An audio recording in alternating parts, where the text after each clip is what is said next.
Today on the breakdown, do you like cash? Do you like cash money? Do you like cash money when you gamble? Of course you do. You're human. You have blood coursing through your veins. You breathe air and the like. So that means you're going to like this hand because it is a cash money hand with perhaps the best cash game player in the world. Maybe not. But hey, it's Limitless, and he's playing one of those cash games at Triton where just everyone has so much money, it's just hard to get your head around. It's one of those. You know, sure, what's $250,000 in front of you when you're playing cash? No big whoop, baby. That's what it's like here as we watch this hand. This is a hand that is pretty interesting.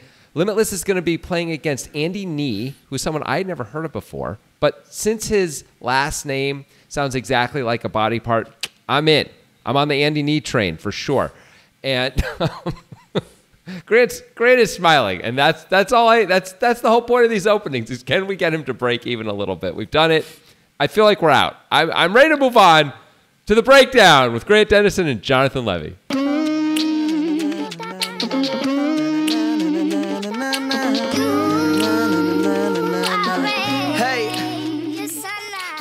I didn't realize I could stop it at any time. I always had the power to make you stop fucking monologuing for hours on end. I just could have smiled. I could have just faked this little smile and be like, yeah, that was really funny, that thing that Jonathan said about confections. Good for him. Yeah. I could have done that. The problem is I'm often not paying attention to you when I'm doing it. I'm so in it, you know. But right. I was that time. It's like a fever dream and you can't see anything. It's like a Doctor Strange movie situation.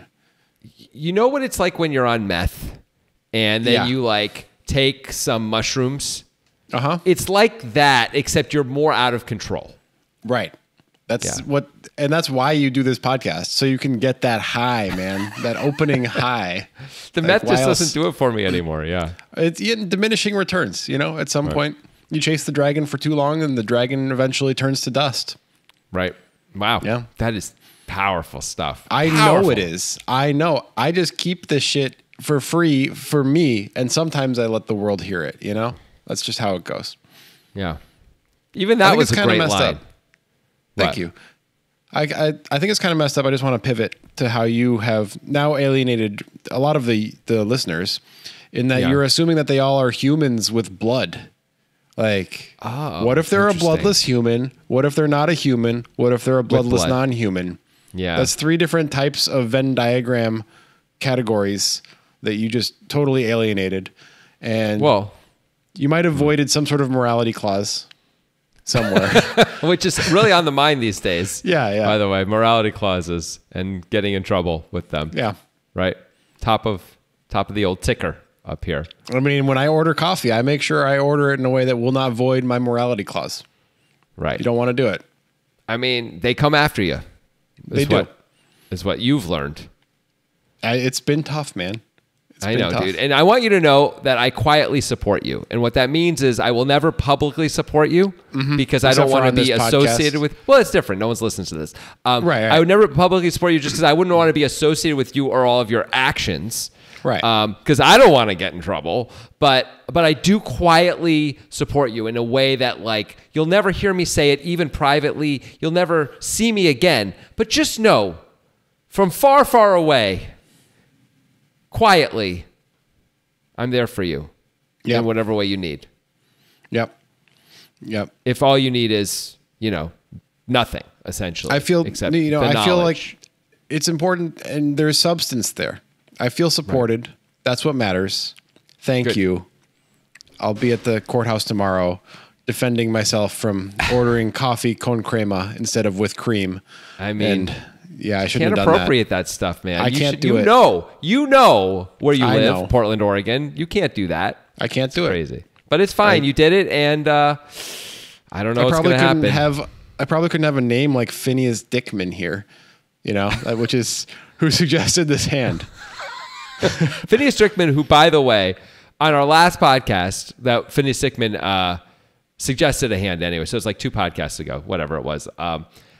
I said that there were the Phineas Dickman Serves You posters around. And Phineas Dickman made a Phineas Dickman Serves You poster. And then I asked in Discord, where's the Spanish version? And immediately there was a fabulous Spanish version as well. in Spanish, but not just like that, but also with a Spanish filter on it, shall we say? I don't know. I don't want to. We got to be careful right here, I guess, too. But well worth joining the Discord or re-looking at the Discord just to see these posters. I mean, they're pretty wonderful. That's also where Phineas suggested these hands, of course, and that's where you can suggest hands if you want to suggest hands for the breakdown, and you should want to. You should want to participate. I know there's a lot of silent folk out there, you know, like Jonathan supporting me silently. There's a lot of lurkers who are like, I've listened to, we just had a meeting with somebody who's like, I've listened to you guys for 10 years. I'm like, I have no idea who you are because you've never commented. You can comment, be a commenter, you know, that'd be cool. Don't. But also silent support where you never actually do anything. It's pretty sweet. But it's better if you're just like vocally quiet, but you give us money. As I want to reiterate something I said a couple of weeks ago. Like if you see us, you can just give us cash. It's fine. Or Venmo. Just hand it right over. Yeah. Venmo's fine. We'll take Venmo. And to be fair, we understand that most of you don't support us, right? Most of you just are listening. In some ways, we support you, right? We're the ones supporting you because we're the ones doing the work, and you're just benefiting from it for free, by the way. Which now that I say it, kind of pisses me off.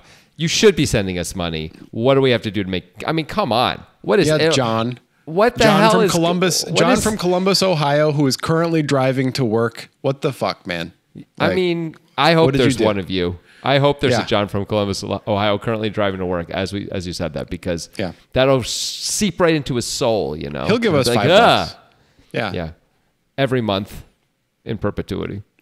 You know, accounting for inflation, of course. Whatever the $5 is worth, as the first gift is given, he's going to give that amount, but accounting for inflation moving forward. You probably haven't done the math on that, but $5 a month over the course of a year, if we split it up, $30 each. Hello. Hot damn. Hello. Take me to the movies, motherfucker. Never. I don't want to have to talk movies with you. I've done it too much. Let's get to the hand. Argue about Inception. Okay. Or argue about Inception. One or the other. All right. Let's not argue about Inception. Okay. All right. As stated, Phineas Dickman suggested this. He's been killing it recently with suggestions. Good job, Phineas. That blue-faced son of a bitch. Yeah. Son of a... Yeah. 1K, 2K, 2K. We are currently canceled for saying son of a bitch. 1K, 2K, 2K. So that's the blinds. That's not a tournament blinds. That's cash blinds because it's the Triton and the money is real dumb. Money. Yeah.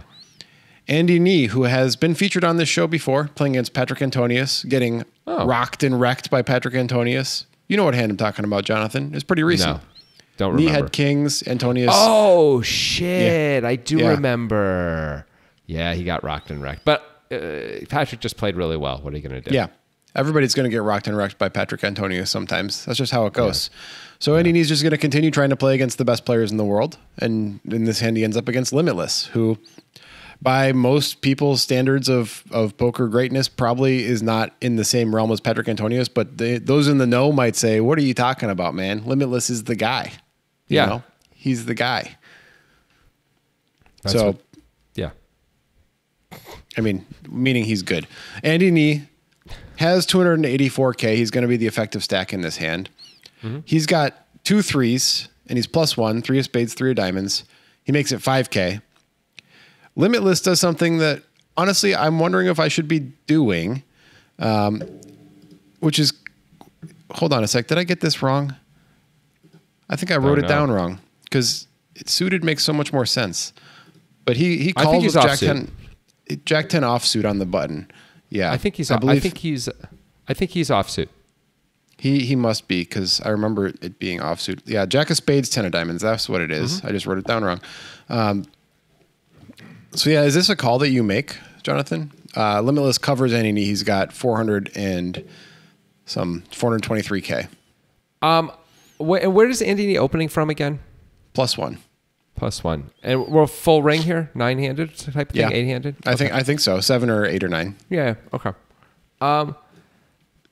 That is a good question. Mostly I have not been making this call in this spot. Mostly I've been 3-better folding with these kinds of hands in this spot, especially when no one else has called. If someone else has called, I'm more inclined to call at least some of the time on the button because it's cheap, we're deep, and it's the kind of hand that's fine to do that with. I wonder if this is a standard play for Limitless, or I wonder if this is a against Andy Nee kind of play because he thinks Andy might blast off, so he wants to just play hands cheaply against him in position. I don't know. Maybe. I mean, he does have the button, so that's a big deal. I wonder if he would have called in the cutoff even. I wonder if the button is the only place he would do this, button or big blind. I was assuming it was button or big blind as we've been talking about it, but I guess I don't know. And the cutoff isn't that different. I mean, most of the button's going to fold if you call in the cutoff, right? Yeah. Yeah, you would think. I don't know. I would think. It's just like, it feels a little loose, but it might be an Andy Nee thing. It might be against any amateur. It might just be what Limitless does on the button because he knows that that's the right play, perhaps. It's interesting, though. If you think you're up against an amateur here, you'd think Limitless would be interested in isolating the amateur mostly, right? So it's interesting that he chooses not to do that and instead just call. Well, it might be that Andy Nee is the type of amateur who is willing to blast off. So the isolation might work in Andy Nee's favor where he just gets to 4-bet with way too wide of a range. Right. And Limitless has to fold. Yeah, maybe. Anyway, it's an interesting decision. This hand might indicate... Not crazy. This hand might indicate that Andy Nee's frequencies could be a little bit off, potentially. We'll see. Maybe Limitless just wants to play in position against lots of players with reasonable hands cheaply because and he wants to preserve the depth of stack because he's such a good player. The depth of stack really works to his advantage, especially in position. And so like 3-betting knocks down your stack to pot ratio really significantly, right? When just calling doesn't. Perhaps that's what's going on. It could be. It could be that the SPR is the main thing weighing on him, and he's like, this is a mandatory play against this guy on the button. And I would 3-bet if he was as deep as me, but Andy only has 140 bigs, so I can't risk the SPR being so small. Like maybe if Andy was 250 bigs deep, then it would be worth 3-betting more frequently. I don't know. There are certain guys in cash and tournament poker who you just want to play a lot of pots with, right? And because you see them, they're just triple barreling constantly. They're putting way too much money in post flop, and you're not really trying to do anything except see a lot of flops with them and see if you can flop something and let them put a lot of money in and then just calling, right? There's a lot of people like that.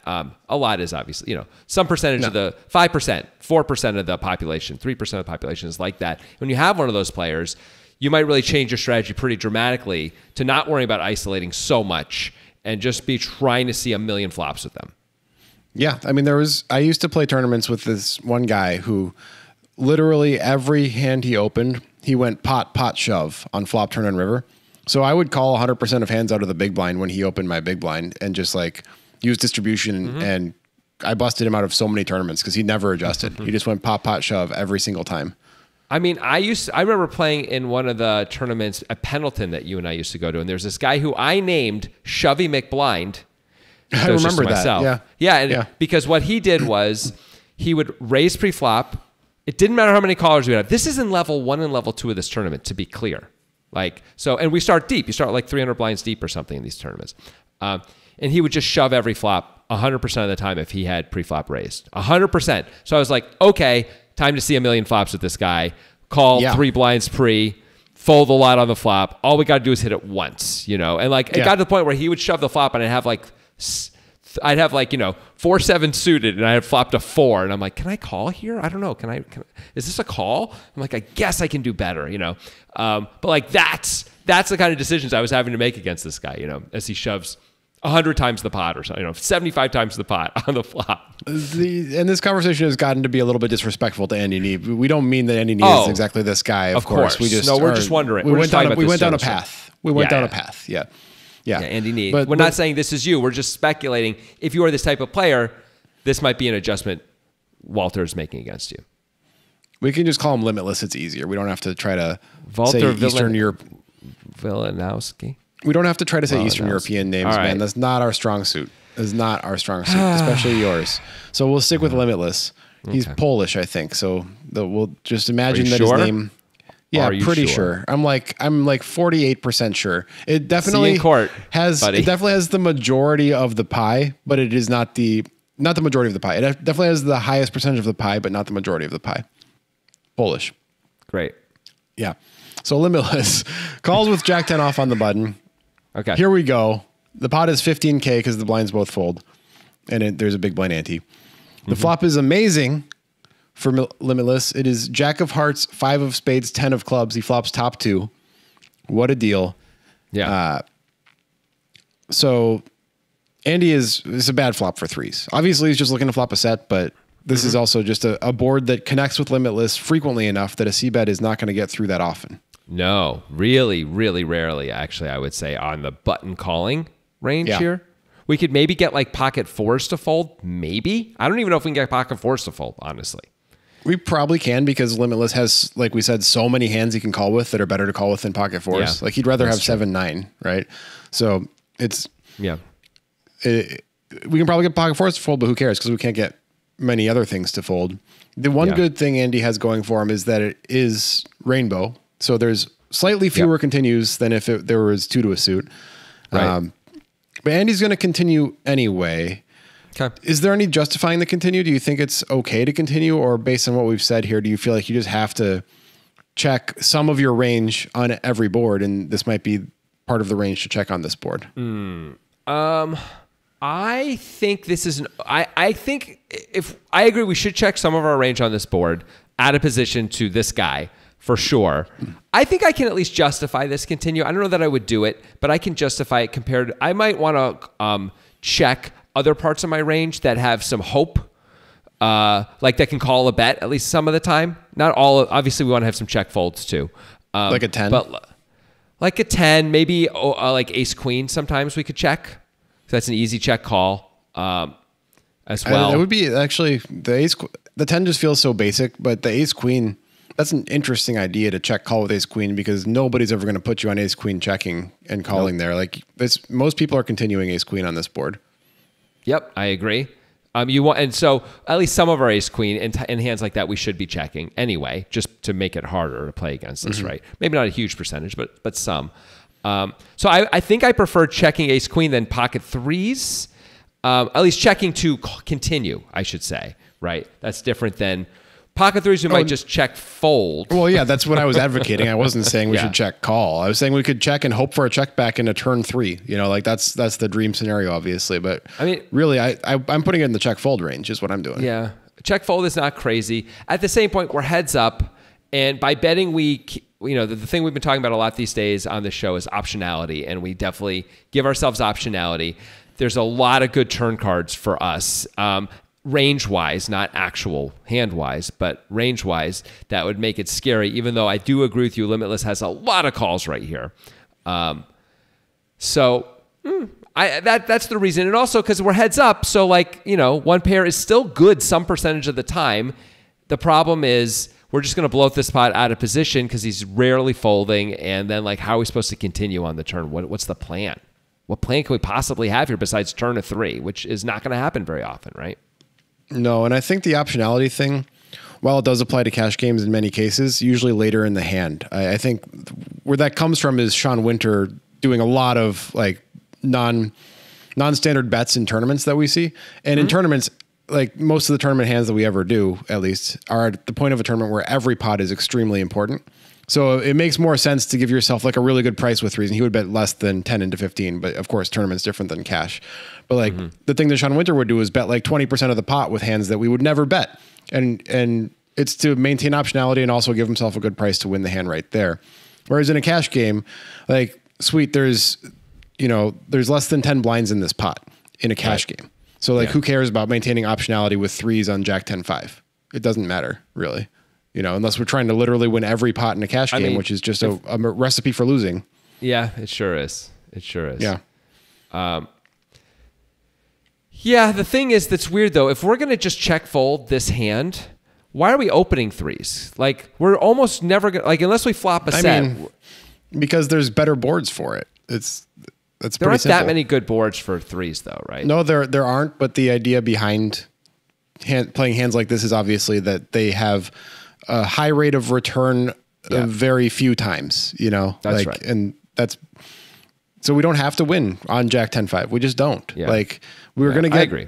We're going to get range advantage boards for us where our opponent, we can just bet 3s that have no value on ace, deuce and stuff like that. Yeah. And we can bet them on Ace King 4 is a much better bet for us. Or if we get like the Deuce 3-7 or Deuce 4-7 rainbow or something like that, where we have some backdoor straight draws, and also our opponent has fewer really good hands. We have the best hand a lot. Yeah. There's a fair amount of flops that don't have a 3 on them that we can bet comfortably, and this just doesn't feel like one of them to me. Yeah. And I think your first point is also really important, is by opening 3s here, it's harder to put us on 3s. So when we flop a set, we get paid more of the time, right? Yeah. Yeah. Yeah. Yeah, it's not just about like trying to win every hand. Yep. You know.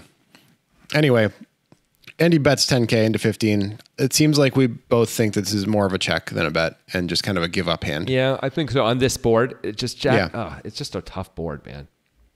Jack 10-5 rainbow, limitless with top 2. Jack 10 off. Flush draws aren't going to play a factor here.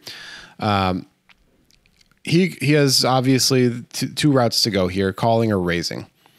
And I think what you do is going to be really opponent dependent. You and I don't really know enough about Andy Nee to make a determination based on that. So forgetting who the opponent is, what is your general mixing strategy here with the Jack 10 on the Jack 10-5? I think I'm raising a lot here with top 2 on a board that I can have a lot of draws on, and would be raising some of those as well. King, Queen stands out as the most obvious one. 8-9 suited. That's another really good one. Yeah. We might have hands like King 9 suited here as well. Yeah. With a backdoor flush draw, maybe. Yeah. Yep. So I think I like a raise in general. Mostly. Also, if Andy Nee has any part of this board, which, as we were just saying, it's hard not to have a piece of this board, right? Unless he has a hand like he has, he should have a lot of continues even if we raise, right? We're deep. He should have gut shots. He should have overcards. He should have one pair. He should have something going on a lot. Yeah. Yeah. And the times that he doesn't, it would have been hard to get more out of him anyway, unless he is a complete triple barrel psycho, which who knows, maybe he is. Well, if we think he is, though, going back to what you were saying about this being opponent dependent, we'd be less inclined to raise, right? Yes. Yes. But if we don't, if we think he's more reasonable and is going to shut down, he's like, I don't really have a lot of fold equity here. I better. He called once. I better slow it down. Whatever. With most of his range and play more pot control-y stuff. Let's build the pot right now, because scary cards can come, which will kill our action or kill our hand, and like maybe he'll lose his mind. I don't know. That's fine. We're willing to go with this hand, right? Like, yeah, this is as good. This isn't as good as it gets, but it's close. Yeah, yeah, we're definitely willing to go with this hand for, we started the thing sub 200 blinds effective. Right. Of course, we're willing to go with top 2 on this board. Easy. Yeah. Yeah. Yeah. So I like all of those thoughts. Maybe Limitless believes that Andy's a triple barrel monster who just like has way too many bluffs in him and wants to keep it all alive. And he's right as of now, because he calls and Andy has 3s. So good job, Limitless. Maybe he's got a beg on, maybe he's got him pegged. Single barrel monster so far, but we would have checked this, so I don't disagree with you. That seems like there's something there. Pot's 35K now. Okay. The turn is not one that Limitless wanted to see. It is the King of Hearts. So it's, among the worst cards in the deck. Any ace, any king, any queen are the main thing. Sure. Ace, king, queen, and 5 are the things you're really trying to avoid. As Limitless. So not ideal, but still our hand is quite good, as it almost always was going to be on the turn. Impossible for it not to be. All right. As Andy, it's now King, Jack, 10-5 with 2 hearts, and we have 3s with no heart. Should we just give up now? I mean, how can we win now? I mean, this is a good card for our range. This is better for our range than it is for Limitless, right? Limitless just doesn't have ace queen like almost ever, right? We do. Right. He has queen 9 suited. Sure. He has queen 9 suited. We might have queen 9 suited also, though. Yeah. We also have king, king. We also have jack, jack. We have 10-10. He doesn't really have any of those things. I don't know. I guess he might be able to have king, jack suited here. He might not be 3-betting that, but he might be 3-betting that a lot too. And then we have it, and we have a higher percentage of it than he does anyway, right? I mean, he obviously has king, jack off also. If he's got jack 10 off, Limitless has king, jack off. Probably. But some of those are going to be 3-bets. So we can remove some of those from his range, but we have all of ours still, right? Now, we may not have offsuit, like you're saying, and only suited. That's fair. I don't know. We have ace king. He doesn't. I feel like this is a pretty good card for us to keep going and now put pressure on a 10. I think we should target a 10 or those, the draws. and not queen 9, obviously, but some of the like the 8-9 straight draw, stuff like that, and take a shot here. I think this is a good card to continue on if we're the type of guy who bet the flop. I think this is a really good card to keep going with. My God. What do you think? Okay. Forgetting the type of guy we are for a second. Yeah, I agree with your points on range advantage. But what didn't factor into what you were talking about was the part of our range that we're in as Andy. That's true. And we still need some check folds, right? We still need some give ups. Yeah. This feels like quite a candidate with no heart. Even threes without even a heart. Like even threes with a 3 of hearts would be a check fold candidate for sure. But threes with no heart feel like we almost always improved, even if we were getting a little too wild because we would have an ace in our hand and we would have a straight draw now. But no, we have like the worst type of hand that we can have on this board. It is literally like the worst we can have. I mean, we could have like 7, 8. Nope, 7, 8's a gutter. Wow, it is really hard. 8, 6. We could have 8, 6 suited, have opened and bet. But that's about it. And pocket deuces. Those are the only worse hands. Yeah, deuces and 8, 6 suited of not hearts. And I don't know, 8, 6 suited at least can beat a 5 on the river sometimes. Like with more frequency than threes can. Well, we can fold out a 5 though if we bet again, and we might be able to fold out a 10 if we bet again. But that's true no matter what we have. So that doesn't maybe that doesn't matter. I like your point a lot. That this is just got to like we have to put some things in the check fold bin every time, right? We just have to. This is one of those things. My God, this is definitely one of those things. And by the way, it's going to go check a lot on the turn. There might be some river cards where we could make a good bluff with, right? Yeah. Or even not. If it comes out a brick, maybe we decide to bluff. But that's different than firing now, where like if we're just trying to be balanced at all, and against Limitless, you have to be somewhat balanced, right? You have to try. There are some players that you can. There are some players that I actually go full bore, like only range advantage matters. It doesn't matter what part of my range I'm in because I know how they play really easily. But that is not Limitless, obviously. He's one of the best in the world. You can't make decisions like that. Right. So yeah, this just has to be a check give up. It just has to be from a theoretical perspective. I think so. But it wouldn't be a breakdown hand if that's what was going on, of course. I mean, he could check not give up, I guess, but he's not going to do that.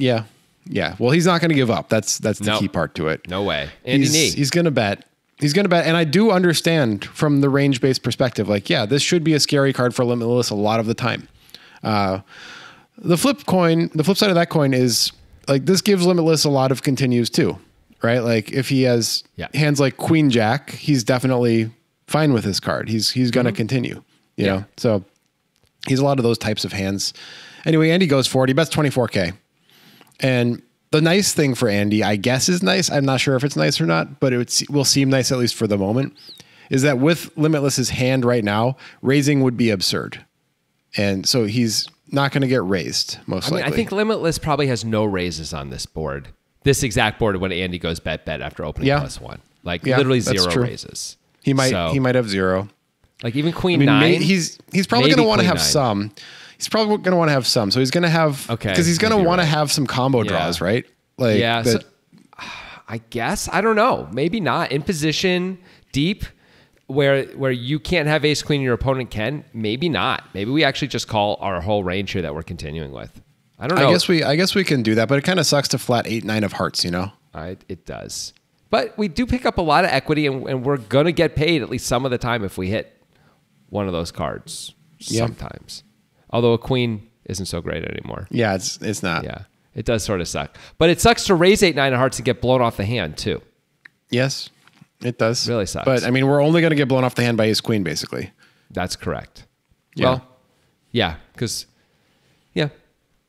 Anyway, it's okay. He probably should have some raise. You probably should always have some raises on essentially every board, right? But very few, right? Very few. Yeah, I don't think this hand qualifies.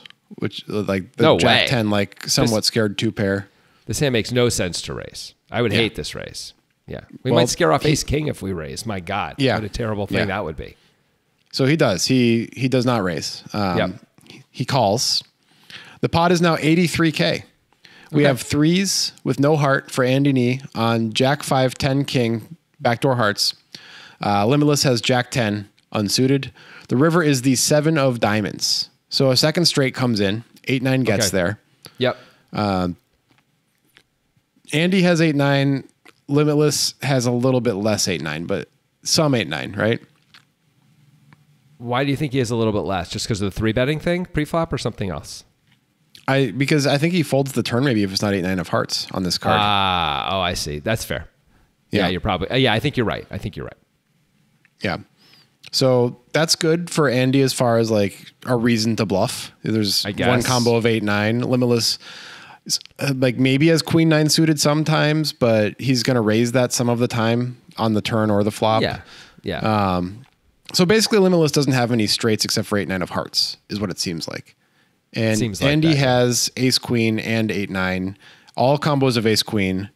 And at least the suited combos of 8-9. I don't know how much of a wide opener Andy is. Maybe he has unsuited combos. I'm not entirely sure. Mm-hmm. Andy, of course, also has every set on the board. Limitless does not. So I am now making the range-based argument for Andy to go for it here. But I'll flip it to you for the distribution argument. Now that we're here with such a range advantage, is everything a bluff, or do we have to pick and choose? I mean, in theory, we'd want to have some blockers, right, to make it better bluffs. Like we don't have a heart, which is now good. That's now good. Yep, that is the one thing we have is the anti-blocking.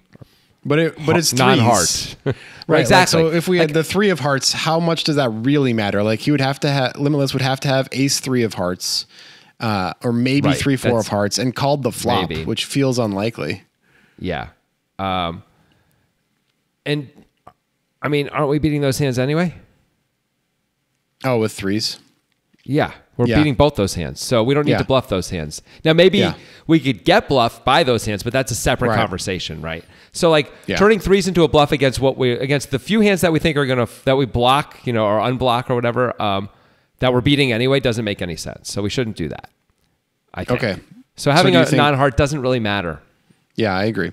But do you think we should bluff anyway, because of the massive range advantage that we have?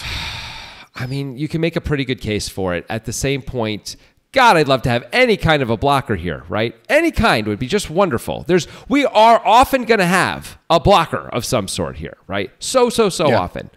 I guess you could make the case that most of the time we might have a chance to win, but we know we can't win with this hand. So like there's more of a reason to bluff this hand than a bunch of the other things. Like if we had queen 10 suited, like, what can we beat? 9-10? We can beat 9-10 suited. That held on the turn, maybe? Decided to hold on? 9-10 of hearts. 9-10 of hearts if we don't have hearts with the queen 10. Okay, there's not much. But at least there's something. I mean, I don't know.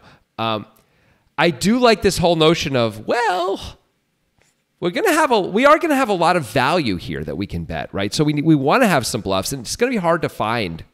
Maybe it's going to be hard to find bluffs, thus we're turning a lot of one-pair hands into bluffs. But most of those one-pair hands are going to have like relevant blockers, which are almost like just-in-case bluffs. Like if we have 9-10, right? We have 9-10 suited, and it's not of hearts. We're like, well, I block 8-9, and I block, some of the two-pair combos because I have a 10 in my hand. I block queen 9. I block jack 10. I block king 10 suited. That's pretty good, and I don't think I'm winning. That feels like a better bluff to me than 3s. 3s need to bluff, like 100% need to bluff. Well, does Limitless ever have 2 hearts that might be losing to a 10 here? When the 7 hits, I don't know. 7, 8 of hearts. 7, 9 or 7, 8 of hearts. Maybe 7, 9, 7, 8 of hearts. Okay, so maybe 2 combos. Yeah, not a lot. Not a lot. So my inner self wants to bluff this because we have no chance to win, and the board is good for a bluff. My mathy part of me says like, but aren't we going to bluff so many other of our hands, even one pair of hands that are better than this because they have relevant blockers? And don't we have to choose some things not to bluff here that are bad? And wouldn't this be that? I don't know. For some reason, now that we're here, I don't hate bluffing here as much as I hate betting the flop in the turn. I think this is better than betting the flop in the turn. As played, a bluff makes sense, right? Because we've gone bet. That optionality now kicks in a big time way as the pot is now big and it matters. And we absolutely can have ace queen. We can absolutely have king king. We can absolutely have jack jack. We can absolutely have 10-10. Like that's pretty good. We can have king jack, by the way, as well, right? We have lots of really good hands here now. And we can have 8-9 as well. Like, we can have all the stuff. So, like, and since we go on bet, like, that would be the reason as much as anything. Is like, well, fuck all that stuff. Like, I'm telling a story here. I can tell a pretty good story. Why do I care about all that other stuff? The story is really, really good. He just can't call me with that much, I don't think. Yeah, that's a reasonable thought. And that's where Andy arrives, and he bets 1K more than pot. He bets 84 into 83, and honestly, I'm fine with it. I'm fine with going for it here. I think so, I just don't like the flop and turn how we got here, but here we are. Yeah. So now Limitless has the fun distribution time that he gets to think about stuff. And I think this should be couched with the idea that Limitless is calling with the majority of his range that he's continuing with on the flop, because we saw him call with top 2. So we should know that when trying to figure out where he fits in his distribution. Right. Like, so, all right, we have this hand is pretty good, but what are the better hands that we show up with here? We have sets of 5s if we have this hand, probably. I mean, king queen is probably a better call, right? Although it loses to ace king and it loses to ace ace, which might be value betting here. It blocks ace queen. I think that makes it equivalent. Yeah, because like, I think ace king probably, I don't know if ace king's going to bet for this size though. Actually, I don't know. Aces and ace king, are they really going to go pot on the river? I'm not sure. We don't know. Let's go with we just don't know. So I think you have a good point, but I don't think it makes it better than Jack 10. I think it just makes it at about the same level as Jack 10. Okay. So one is we have a relevant blocker. The other one is we might beat some value. We should be able to beat some value, which is nice. The question is, do we beat enough value, right? In either case, like with Jack 10 specifically, do we beat enough of the value that's betting, and does he have any bluffs that we can see? Well, I think we don't beat any value with Jack 10 unless he's going aces or ace king, and aces. So we barely beat a little bit of the value. I think the bigger question is where we fit in our distribution, which is where we started, but we didn't really complete the discussion. Mm-hmm. So I think we only have sets of 5s as our set. That's like our only set, right? Right. We have queen 9 suited most likely. And who knows, maybe queen 9 off with calling Jack 10. I don't know. I probably not. Probably not. So. We probably don't have any ace queen, but maybe we have a tiny bit. I don't know. Okay. Maybe a very small amount though. Yeah. We obviously have king jack. Yes. We obviously have king 10 suited. Yep. Yeah. So that's a decent amount of combos there. King jack, king 10 suited, queen 9 suited, 5-5. And then I think the next tier is Jack 10 and King Queen after that. Okay. And what else we get here with is maybe like Ace Jack. Sometimes we get here this way.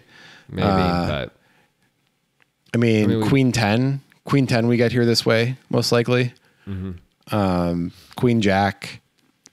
Anything else you can think of that we get here with? Not really. Yeah. I mean, this is a weird one because Jack 10 doesn't beat much, right, of the value. It just doesn't. Yeah. So it looks like a good hand.